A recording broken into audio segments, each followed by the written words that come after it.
वहीं पटना में शुक्रवार को रावण दहन के बाद मची भगदड़ में 33 लोगों की मौत हुई। इस हादसे पर अब राजनीति शुरू हो गई है।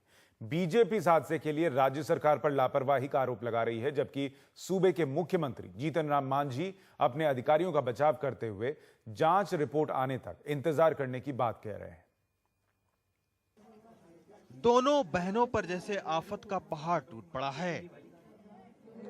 दोनों बहनें अपने माता पिता और छोटे भाई के साथ रावण दहन देखने के लिए गांधी मैदान पहुंची थीं। घर लौटते वक्त गेट पर मची भगदड़ में मां आरती देवी की मौत दम घुटने से हो गई और पिता जगदीश कुमार फिलहाल आईसीयू में हैं। मैं कि जैसे सर बनाने गए वैसे मेरा फोन आ गया मेरे मोबाइल पर, तो हम एक बार रिसीविंग नहीं कर चुके हैं। तो मैंने करे लेकिन आवाज नहीं आई, फिर दोबारा फिर आया तो कोई हॉस्पिटल के बोल रहे हैं कि इनके जुगेश जी को जो है तो उनके मतलब यहाँ पत्नी और 2 बच्चे देहांत हो गए। भगदड़ में 8 महीने का अनमोल अपने परिवार से बिछड़ गया। बाद में एक महिला पीएमसीएच आकर इस बच्चे को सरकारी अफसरों के सुपुर्द कर गई। दूसरी तरफ 45 साल की निर्मला देवी अपने 3 बेटों के साथ गांधी मैदान गईं, लेकिन लौट नहीं पाईं। ये बताइएगा कि कल आप तो जा नहीं पाए थे, लेकिन आपको क्या पता लगा, कैसे हुआ ये? वही भगदड़ में गिरल था, छोटका लड़का था साथे, वही था, एक तो वो था, बस ये भीड़ में गया गिरा होगा, कुछ ऐसे चला गया।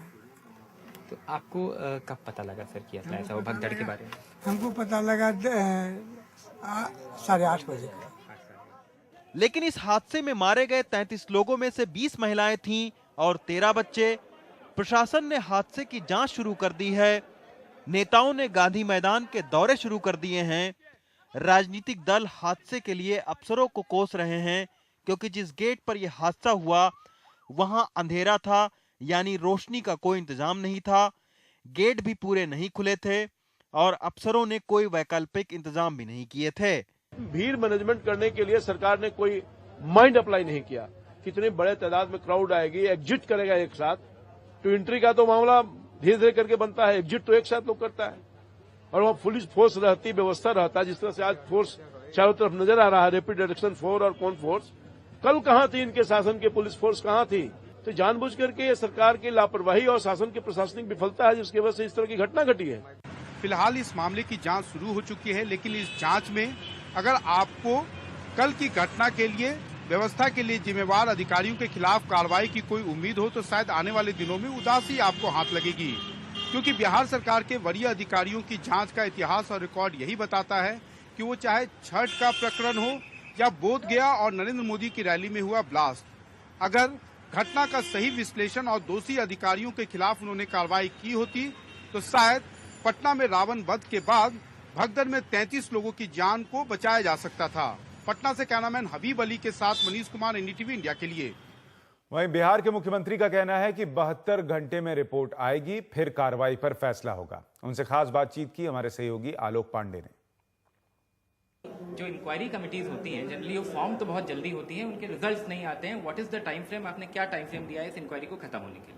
उनको हमने 24 घंटा से 72 घंटा के बीच में अपना प्रतिवेदन देने की बात कही है, और इसलिए भी कही है कि चूंकि जो प्रत्यक्षदर्शी की बात आ रही है, तो उनका खोजना, उनसे बात करना, जो विक्टिम परिवार जो मर गए हैं उनके परिवार से भी मिलना, उनसे भी बात लेना और स्पॉट पर जाना, और जो ये टेक्निकल शब्द है आपको सीसीटीवी लगा हुआ था और सब है, सबको गहन समीक्षा करने में कुछ समय लग सकता है। तो भी उनको हम समय 72 घंटा से ज़्यादा देने की स्थिति में नहीं है।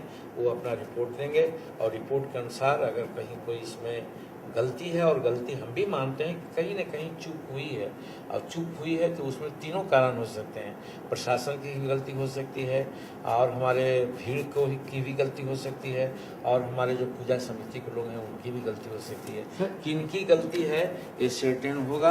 अगर प्रशासन की गलती होगी तो प्रशासन पर सख्त से सख्त कार्रवाई होगी।